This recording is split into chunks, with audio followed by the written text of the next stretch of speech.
Marek, welcome to Featured Teachers. Thanks so much for being here. How are you doing today? Good, good. No, thanks you, Jason, for inviting me. It's a real pleasure. I've been following you for a long time as Fluency MC, So I kind of feel like I know you, from all the online posts and everything. But it's really the first time that we have the chance to chat to each other. Like you said, I feel like I already know you. I've been following you for a long time as well. So it's a wonderful thing about working this way as teachers. It is. So yeah, so thanks again. It's really good to be here. Could you introduce yourself? You'll do a better job, I'm sure, than I would to just briefly tell everyone who you are and what you do. Sure, absolutely. So I run a website called TEFL Equity Advocates and Academy, where I help English teachers tackle native speakerism, or the idea that those perceived as native speakers are inherently better language models and better teachers. And I also help English teachers teach English for global communication. So that's mostly what I've been doing, especially online. That's more kind of, a hobby for me, my passion, but I also have been teaching full time. And most recently, for the last couple of years, I've been teaching in Belgium, in the Flemish part of Belgium, in universities, mostly English for academic purposes.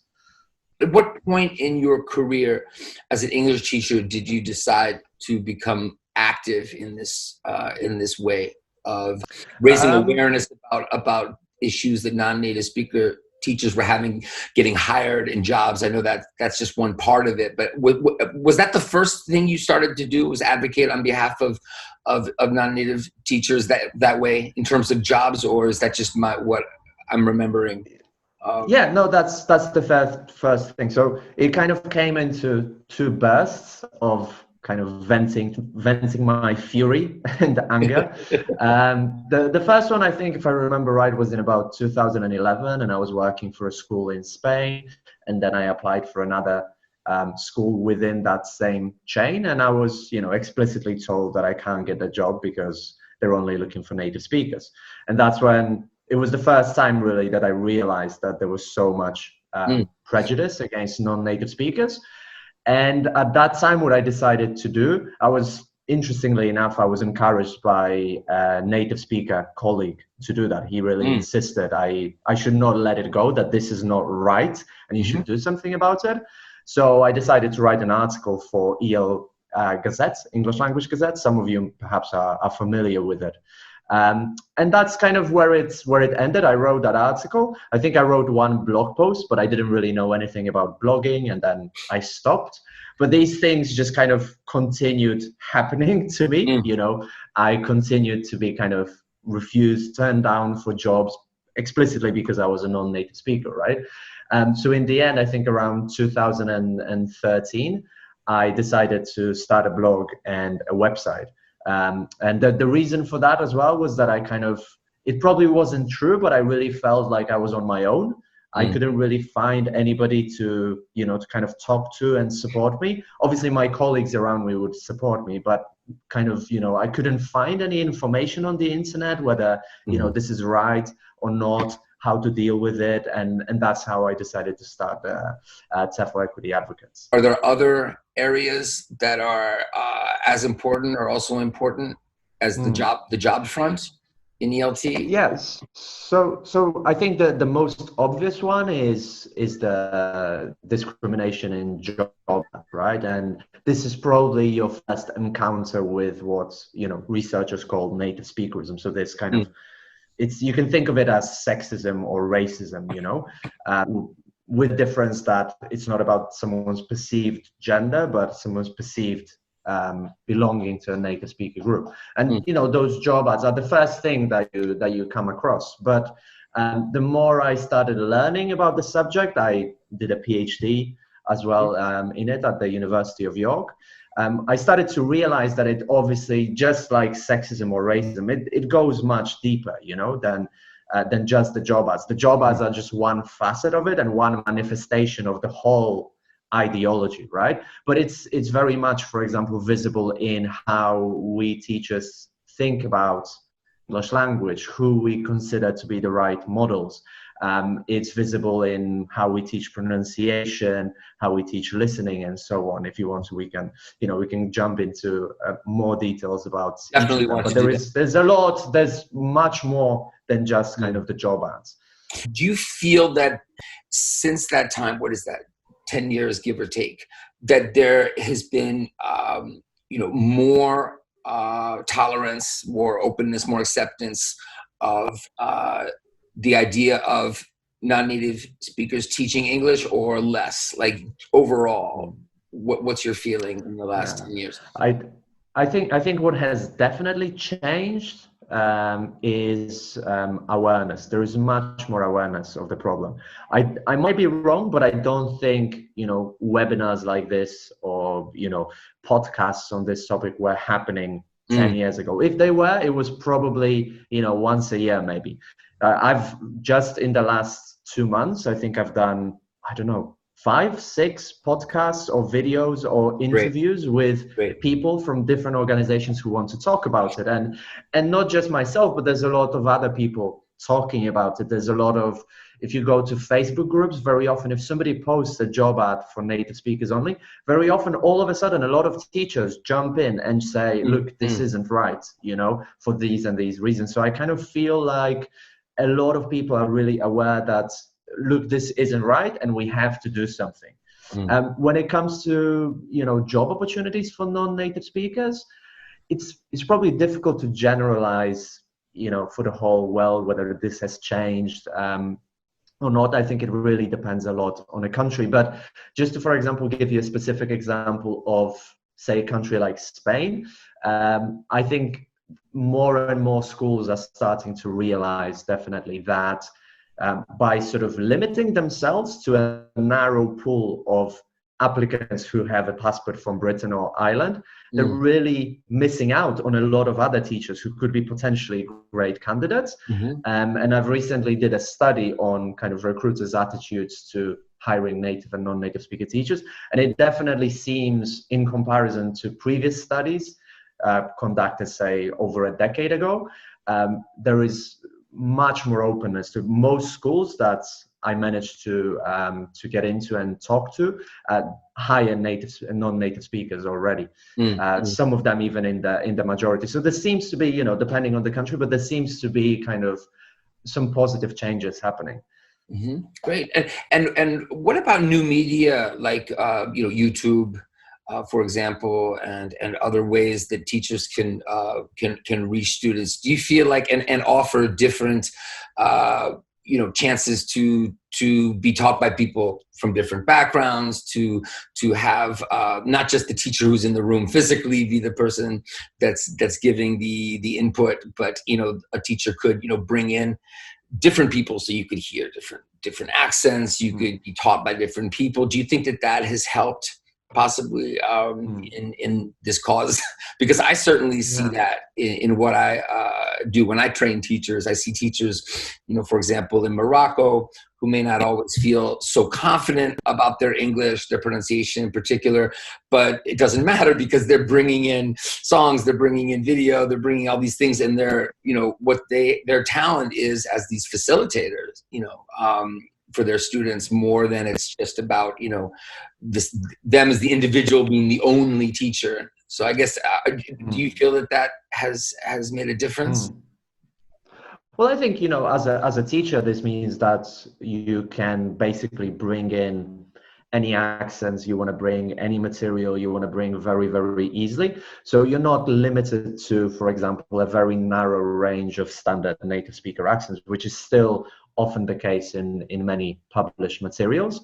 So, obviously when it comes to kind of tackling these native speakerist attitudes that many people consider, for example, only a standard British or general American model as the only correct model for pronunciation, and students should only listen to native speakers, that obviously further perpetuates this whole idea of native speakerism, right? And so as a teacher, you can very easily break that because, I was just writing materials now I currently work for National Geographic Learning, and, I'm specifying that I want these two people to be from the Arab speaking world, and I want these to be authentic materials of two Arab speakers using English on a podcast, you know, and I'm going to use them to model pronunciation as well. So I'm not going to replace them with a Brit or an American speaking English. No, I'm going to use these two as well to model certain features of pronunciation, you know, to also show whoever is going to be using that book that, you know,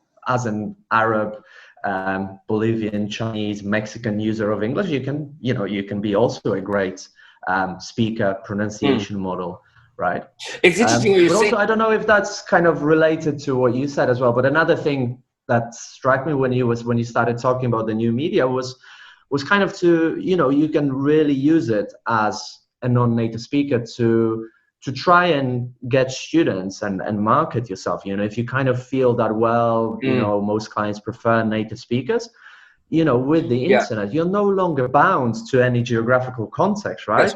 I have academic English students in Bolivia at the moment. You know, I have a group of PhD students from Bolivia on my academic English course, you know, and, you know, there is, you know, with that video, for example, aspect, you can teach people pronunciation, really show your skills on YouTube.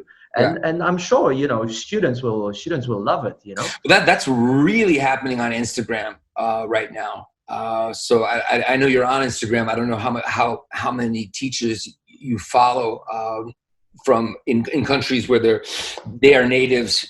For example, in Turkey, there are Turkish, you know, native Turkish speaking English teachers that are enormously popular. I mean, just you know, way beyond the British woman, the American guy, the Canadian woman that are in those countries teaching. I mean, they are, you know, and another country is Iran is a good example. Also, Brazil, you know, just over and over again, I'm seeing people just, you know, amassing these huge followings. The whole notion of, you know, well, students want a native speaker teacher. I want to talk to you about that because it seems like, am I correct in that seems like the most, you know, most often defense or what comes out most, whether it's the person hiring or the person who's arguing with you about why what you're doing doesn't make logical sense, even though they understand where you're coming from. So I want to hear what you have to say about that. But I was thinking about it. Like, for example, I go to Poland pretty frequently, and I'd love to learn Polish. It's a very hard language, I think, for English speakers to learn. It is. You know, what would you say if I said to you, you know, I wouldn't, by the way, but if I said, you know, I want a native speaker, like I want a person to teach me Polish who is a native speaker. I want them to be a good teacher, but if there's somebody else who's not Polish, I really don't feel comfortable with that. What would you say to me? I would first ask you why, Jason. Okay, good. We can role play this. I would say because I'd be concerned that if they weren't native, that they wouldn't, you know, be able to really teach me what I needed for my everyday experiences in Poland. That somebody who was not a native speaker, you know, might do that from just sort of their experience, but they wouldn't have the depth of understanding of the language and the culture of the native speaker. Just role playing. Yeah, that's a good comment. I understand what you mean, and that's a good comment. And I suppose, you know, we have to remember that, for example, often what happens is that native speakers of a language, like myself or yourself, have spent a lot of their life, maybe even the majority of their life, outside of the native speaking community. So now the other day I was writing a post on Facebook about elections in Poland, and I wrote it first in Polish and then I wrote it in English. And my dad called me up and he was, "Hey, that was a really nice post. Was it like a Google translation into Polish from English?" And I was like, "No, Dad, I wrote the Polish part." And he was like, "Oh, okay, I think you've been abroad for a long time." Wow, okay. So yeah, I'm not saying my Polish is bad, but you know, it obviously, if you don't use it that much, it can deteriorate. And I think at the same time, somebody who's learned a language, and especially perhaps coming back to the point that you made about the Turkish teacher who teaches young learners, you know, especially if you teach beginners, it doesn't really matter whether you've got C2, C1 or B1. It really honestly doesn't matter, because the student you're teaching has got A0. They don't have a single word of that language. And so what you need is a good teacher, I think, who's able to fulfill the student's needs, right? I think in your case, learning Polish, you need someone who's going to do a needs analysis and say, you know, find out exactly what you need, right? And then teach you those phrases, do tasks with you, and so on. I don't think you're going to benefit in any way from somebody who's, you know, a native speaker or completely proficient. I don't think that matters much. Oh, I have to say, because, you know, I completely agree with you. In fact, you know, my experience learning French, I had comparing, you know, I had growing up, like in high school, a teacher who was from France, her native language was French, and an American teacher whose first language was English.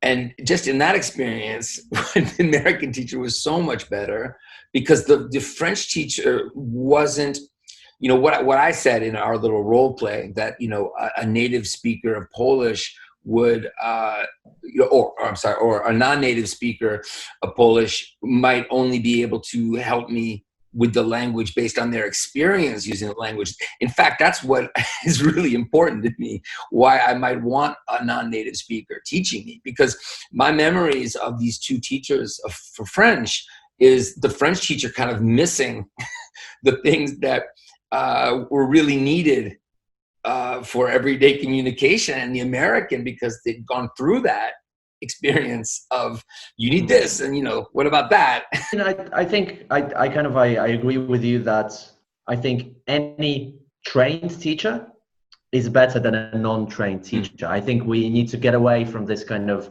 maybe stereotyping that non-native speakers are slightly better at this and native speakers better at that. Okay.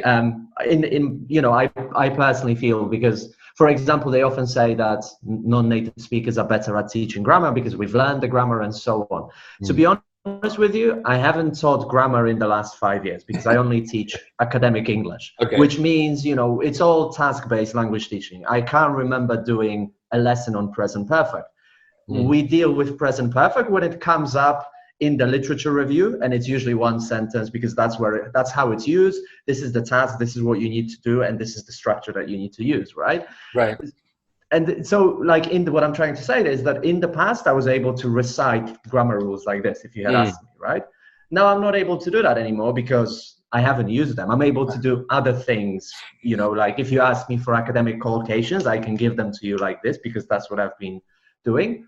And I imagine, you know, as a non-native speaker, if you know your students, you can, you know, translate to their own language, provide real insights. But I'm sure you, Jason, you could do exactly the same if you had French-speaking students, right? I don't know if you do that ever in your classes, but, you know, you know French, you've been living in France for a while, so, you know, you've got these insights. You probably know how to help French English language learners, right? Yeah, I see what you're saying. You mentioned earlier, for National Geographic learning, bringing in different accents, different English speakers' accents.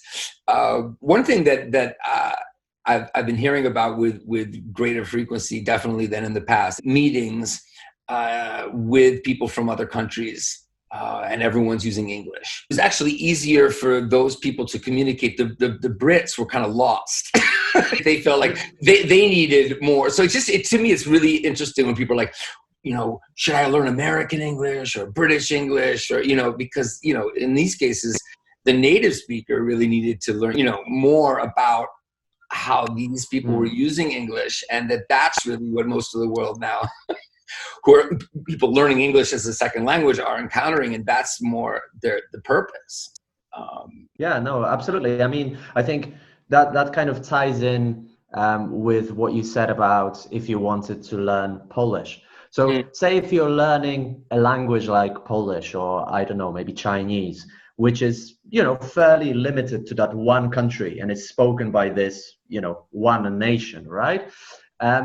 It perhaps really in that case does make a little bit more sense that, you know, you would be exposing your students to examples of native speakers from that language. Because we can assume that if you, Jason, you're learning Polish, it's probably because you go to Poland often, maybe you have friends and you want to communicate with those native speakers. Now, the case, and people often forget about it at the beginning, the case with English is completely different, right? Yeah. I mean, just look at who's in the chat here. And you know, right. and also if you go on to Facebook groups for English teachers, or you mention all those Instagram teachers, the vast majority of English language users are non-native speakers. Yeah. There are only very specific cases and very rare cases when a student has a particular specific need to, say, communicate with a particular specific type of native speaker. Other than that, your average learner is going to use English in really multilingual, multicultural settings. And I think if we acknowledge this really changes, I think, the perspective and how we should teach English, what we should do in the classroom. I absolutely agree. Yeah, yeah.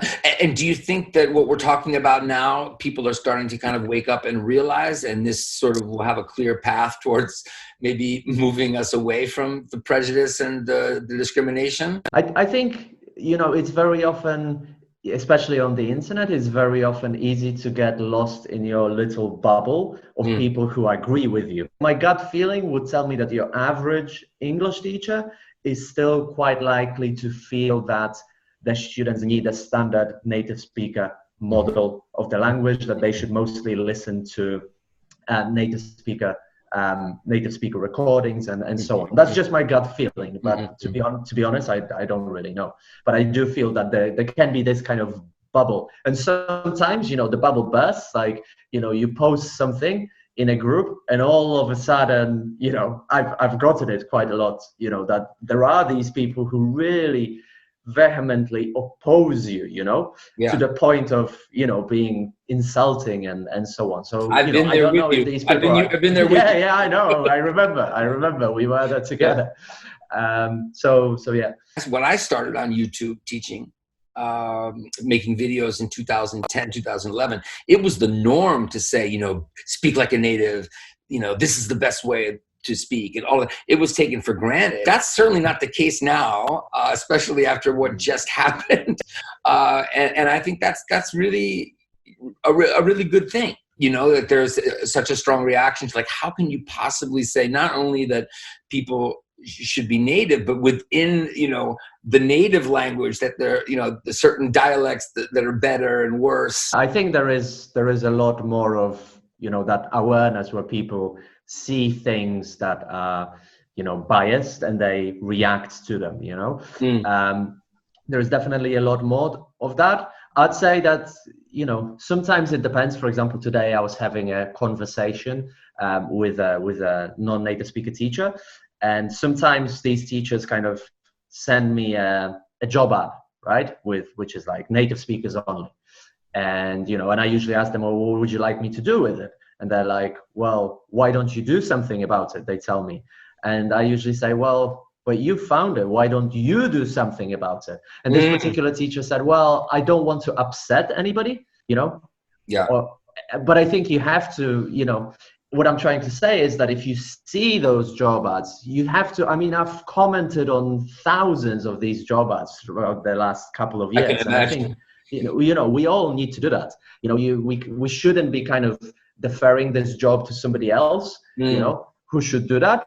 I think it's the job of all of us to kind of, even if it's just 5 words, even if you just say, look, this isn't right, full stop, and then you just leave. That's fine. You don't have to write 200-word comment, you know, or do a video on YouTube saying why this is wrong. You know, some people can, but you don't have to. You can just leave a couple of words. And I think it's really important also for other teachers to see that, because then we all kind of start to feel that, yeah, other teachers are there with me, they're supporting me, and so on, right? But coming to the issue of kind of accents, I've definitely seen that a lot. And when you go on YouTube and also on Instagram, you know, there's a lot of people who kind of market themselves as, you know, improve your accent, you know, learn the British accent, that kind of thing. And, you know, I recently had a conversation on Facebook with an American teacher who teaches in China, and their company only hires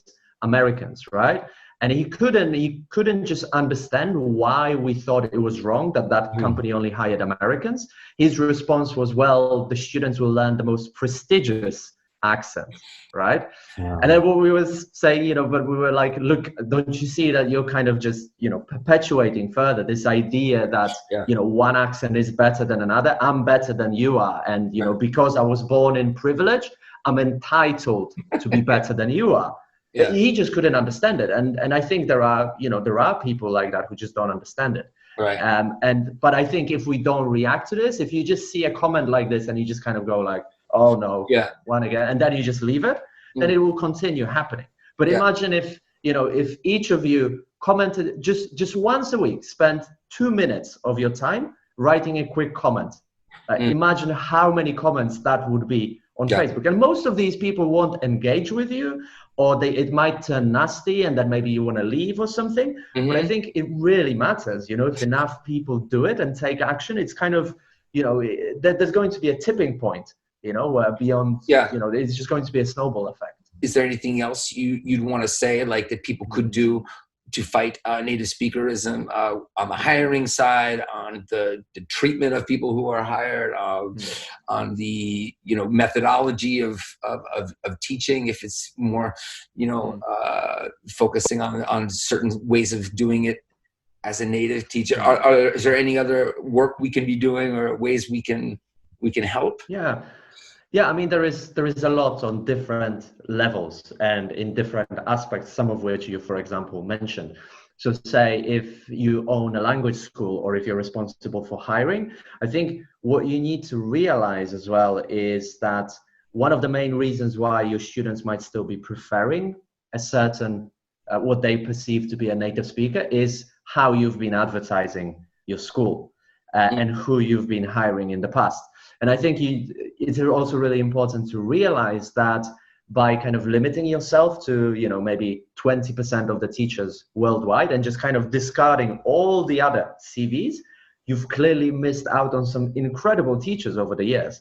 And I think overall, students love good teachers. I'm sure that, I've seen all those videos of students going crazy with you, Jason, and it's not because you're American, it's because of who you are. I mean, it's because of what you bring to the table. And same for that Turkish teacher, right, of young learners that you mentioned. Yeah. It's not, they don't love him because he's Turkish. They love him because who he is, his personality in the classroom. And I think that's really, really important to remember as a recruiter. And if you're an English teacher, I think it's really important as well to examine kind of what you think or who you think is the appropriate model of English and what kind of English we should be teaching in the classroom. Because I think a lot of what we do in the classroom influences our students and kind of might further perpetuate certain types of discrimination, not just with native speakerism, it can also perpetuate other things. And I think, so just to give you one example, I think, and something we've already mentioned, it's really, really important to use non-native speakers, proficient non-native speakers as models of the language. There's no reason why, if you're teaching students from Spain, why their model of English should be an American. The model of English can be a proficient Spanish user, somebody like Antonio Banderas. Yeah, why not? Right. If you're teaching German-speaking students, you could use Arnold Schwarzenegger, for example, just to give a few examples, right? And I think this is really important because it shows students that you don't have to speak like that particular native speaker, and you can also become a really successful language user. And I think this is really important. And perhaps to end this part, to me, like, if I could summarize it in kind of one thing, I think it's really important that we stop talking really about natives and non-natives and who is better. I think we're all in this together and we're all English teachers. And I think these prejudices and stereotypes affect all of us negatively. Because if you're, listening to this and you're a qualified, experienced, really good native speaking teacher, all this, what we've been discussing, really affects you negatively as well, because maybe many times you've been hired precisely because of your passport. People value because of, they don't value you for your teaching skills, perhaps, Mm-hmm. but for where you were born. And I don't think any of us likes that, right? I think we should all be valued for being great professionals. Absolutely. In my daughter's school, there's a girl whose parents are from Algeria, don't speak any English at all. She's in a bilingual program with my daughter because she got into online gaming in English, started watching all these tutorials in English with all of the natural allocations and grammar she needed. And now she's learning academic English as a bilingual student. Nothing to do with the teachers, again, except the motivation, inspiration. And so when you're talking about, everyone wants a good teacher, I think that couldn't be more important today when it's possible to get that English outside of the classroom from so many places. Absolutely, yeah. I think it's a really good point. And funnily enough, I've recently done a video sort of about native and non-native speaker teaching pronunciation. And, as you said, if you have 3 hours of English class, it really doesn't matter where your teacher is from, because your students will never, ever, even if you think that they should aspire to having standard British pronunciation, they'll never get it. I mean, if you're, by the way, if you're one of those teachers on YouTube that's telling the students that they will be able to improve their accent or sound native-like after a few hours a week, you're basically cheating them out of the money. I mean, it's just not going to happen unless, somebody is a professional voice coach, I suppose, or a really professional pronunciation teacher, and it's going to be a really intensive course, And also what you said, I just wanted to throw in the example of Flanders here, where I live in Belgium, where people start formally learning English. Do you know what age in Flanders? No, actually, I know a lot about the French-speaking part of Belgium and almost nothing about where you are. All right. So they start learning English when they are 12. Okay. When the rest of the world kind of goes like, we have to put, newborn babies with native speakers, to make them speak good English. They start at 12. But by the time they go to school, most kids already speak English. Why? Because nothing is dubbed in this country. Everything is subtitled. Right. So I've got friends kind of, slightly younger than I am, but like in the late 20s, who just speak incredible English. And when I was in a university, some of my 18-year-old students, 20-year-old, I was just like, man, how did you pick up this English? Yeah. And they can't even explain. That's the funniest thing. It's kind of like teaching a native speaker. They kind of go like, I don't know, computer games? Series, Netflix, they really don't know how they learned it. And it's amazing, how proficient everybody is here without really learning so much formally. Well, that's the paradox. And we know how learning formally can actually impede acquisition of the language when you're thinking too much about what you're doing and what's this particle, the phrasal verb, is it transitive or intransitive, and all of the rest that can get in the way. But, what's funny is that, starting for where you are going north, that's, into Scandinavia, that's been the case for years and years and years and years, right? With no dubbing and just learning English that way. But it's funny how it seems to me, I don't know if maybe there's research on this, that nowadays more people understand that that's the reason, even though it's always been like that. I remember, why is it that people in Sweden or, Denmark, what is it about? Is it because their language is closer to English and all this stuff when it was always there? But I think people realize it now more because more people are doing the things like my daughter's friend. They're getting English as something that's what they do for entertainment. You watch it in English, I have university students in France that are not trying to learn English. They couldn't care less, but they watch American and British series with subtitles because they would never want dubbing. They think it's outrageous. They think, what is this? It's so fake and weird.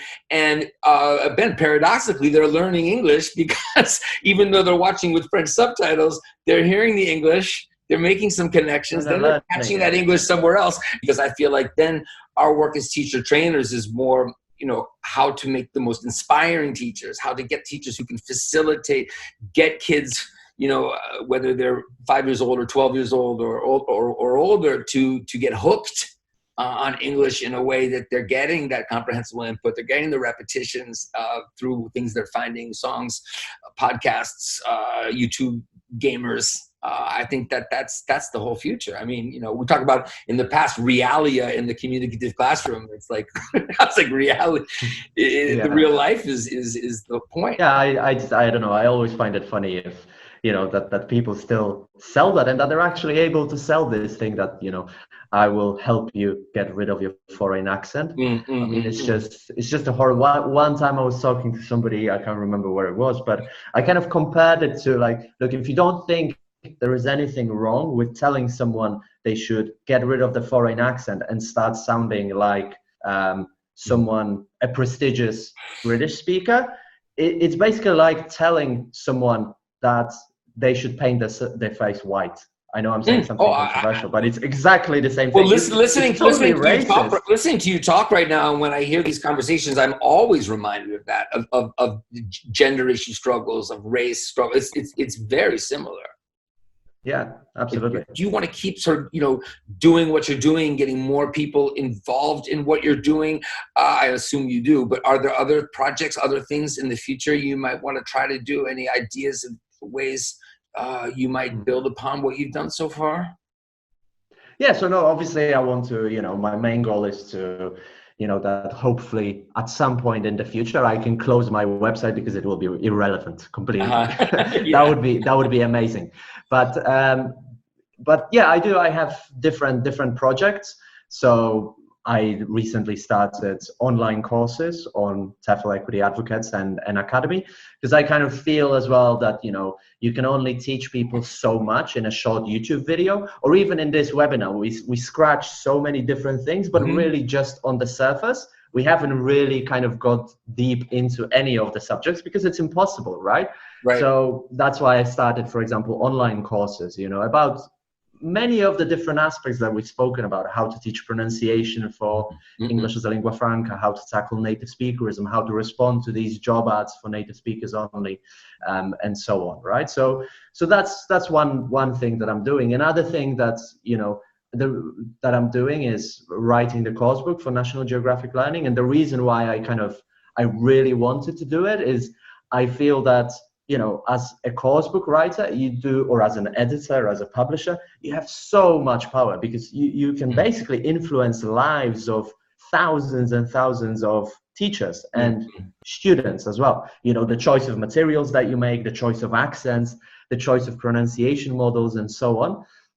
So, if I can just change the course book, just, I'm not pretending that it's going to be a massive change, because it's not going to be. But if I can just change it a little bit, and then maybe in the next edition another little bit and a little bit, that's another thing that I really, really want to do, and hopefully have a positive impact through that as well. If it weren't the case that different accents, different people teaching English was the norm, and English wasn't a lingua franca, let's say it wasn't, we'd still maybe want it'd be more of an affirmative action kind of thing to help people who wanted to be teachers who are not natives. But it's not even that. It's like the reality is not the standard American, the standard British at all. So it's even more reason to keep pushing this. People who are here live, if you have a comment or question for Marek, you could put it in the chat. And if you are not here live, if you're watching this asynchronously later, when we post it, please put comments. If you do a watch party, if you feel inspired to do that, and keep conversation going around what the two of us are talking about right now. There's some interesting things going on in the chat here. Does it look artificial when non-native English speakers try to imitate native English speakers? And somebody said, I think someone tried to clarify, you're talking about just the accent or the culture? I personally think that, yes, it would be slightly strange, because you're pretending to be somebody who you're not and who you will never be. And I think it's really important that we have our own identity, and and we are who we are, and we cherish that. I'm proud of being Polish. I don't care if I sound Polish when I speak French. This is who I am. If you don't like it, well, that's your problem. I'm sorry, but that's how I speak, right? And so I think there are very, very few people, I think, who can imitate a particular native speaker in a way that's not strange, in a way that's completely natural, and it just comes out like incredibly well. I think, you know, I don't know if you, Jason, have met these people, but I have certainly that, you know, who have studied, say, British pronunciation for such a long time and have such a passion to sound like RP. Right. But the effect is completely the opposite. You know, Yeah, they still yeah. sound non-native, but it sounds a bit strange because they're trying to put on an accent and it doesn't work. I don't know what's your kind of opinion on that as a kind of, you know. But on the other New hand, if they Yorker. got so into watching some TV series that had RP, or just, it wasn't, the motivation wasn't like, I have to do this to, you know, be a better speaker, right? And you know, then it could just happen that way. And then it's not conscious imitation. It's more like, I think, the shadowing. I like that idea. You know, you're just getting into the language and the accent, not because you're trying to think this is the best way or whatever. It's because what you're watching and what you're doing is what's motivating you, and as a result, you have this natural accent that people understand. And you know, I think that's where you want to be. Yeah, absolutely. Yeah, I think I guess the difference is when you're kind of really trying really hard to do something that perhaps you're not able to do, or it doesn't just come out naturally. And as you said, for some people, it just does. Someone's writing, imitation is the basic theory of language acquisition. I think it's back to that conscious or not conscious, and what's motivating you to do it. Because absolutely, imitation, you know, is, if we're talking about just like noticing how someone sounds and kind of wanting to sing the song and sound like them and speak like them, or is it like we're saying something like, I have to do it this way because I have to, you know, speak the right way, and my accent I'm ashamed of, or it's somehow bad. I think there's a very big difference there. Yeah. Or there are also, I guess, expressions that are only maybe acceptable or fine if you're from that native speaking community. If you're from outside it and you start imitating it, you can even be a native speaker, but you come in and you start imitating like they speak, you will be laughed at or maybe punched in the face. It depends what the expression is, right? Teach one here was like, one of the problems is that students often hold the view, and when we touched on this is probably the most important point of all of this discussion of native speakers, so it's good to do it again here, is that students often hold the view that aspiring to have a native accent will accelerate their learning and professional advancement. This misconception needs to be more widely addressed and dismantled. I think we both agree with that. But what about the person that's saying, look, I respect different dialects. I understand that, you know, English is a lingua franca. I understand, you know, I love, in fact, you know, the idea that people can have different accents, and it's about intelligibility as far as everyday communication. It's not about, you know, accent reduction. However, this person says, it's still the case that to get this job, the reality is, you know, people that dress a certain way, people that speak a certain way are going to, I guess I'm focusing more on professional advancement, because I think the accelerate their learning thing we've talked about enough here. What would you say about the professional advancement thing? The person who's saying, like, I don't even like that that's true. It's not fair. You know, it's not fair that men get this treatment, or white people get this treatment, or even that this type of speaking of English, but I still want it because I want those opportunities. What would you say? Yeah, I mean, I get it. And if the student wants it, then, I mean, I, as a teacher, I would just say, well, I can't teach you that. I'm sorry, but I can't personally. But I would also explain, you know, that it's just not the way to tackle prejudices, because it's again, it comes back to the point that I mentioned. Imagine a person of color comes to you and says, like, look, I really need to change the way I look because I'll never advance professionally. So can we paint my face white so that we can tackle racism? I don't like it, but let's do it. I mean, it's just horrific, right? It's just completely wrong on so many aspects. Right. And I think here it's the same. I get it that person kind of, you know, does it for their own personal benefit. But I think as an educator, as a teacher, I would definitely explain it to them that look, there are these different prejudices, and even within the native speaking world, you know, there are horrible prejudices. Even you know, here in Belgium, in Flanders, I constantly hear people say, well, this wasn't proper Dutch. Oh, these people from West Flanders, they don't know how to speak Dutch. The real Dutch. And I'm like, what is real Dutch? They're like, ooh, I don't really know. The one from Amsterdam, maybe? The people from Amsterdam telling you how to speak? Like, yeah, well, but you don't know what you're talking about, you know? And it's like, you know, people do have a lot of negative prejudices about different Englishes. But I think, as with comments on job ads, we have to challenge them. You know, we have to talk to our students. We have to raise their awareness. And we have to keep doing that. But I'm hoping too, and looking at Bryce's comment, the biggest need in ELT for business that I've come across isn't for students to understand and learn native English, but to have a better experience and understanding of non-native Englishes and accents. It was really great talking to you, Marek. Same here, Jason. And we're going to do an Ask the Experts coming up, so we'll talk about what day, but we'll have a maximum of 22 people to come in, and we'll get questions from them. Join the American TEFL Institute Featured Teachers group on Facebook. Featured Teachers, you can just search for Featured Teachers and find us, or American TEFL Institute. I'm really looking forward to it. Great. Well, thanks very much. And thanks so much to American TEFL Institute. What's really great about American TEFL Institute is that they do offer an affordable short-term online certification course. But understand that that's just the beginning, and that's why we're doing, why I'm working with them, and you know, the ongoing professional development opportunities. Once you have that basic certification, you know, like I said, it's just the beginning. It's not that, okay, now you got it all. So, you know, can you get that because you can't afford CELTA? I'm not bad-mouthing CELTA right now, or because there's no place for you to go in person to do it. That's why I really support American TEFL Institute. And I love that they, you know, want to do these webinars so that the people who do the program are able to meet teachers while we're doing Featured Teachers, meet amazing ELTs around the world. So thanks for being one of those featured teachers, Marek. And see you back in social media.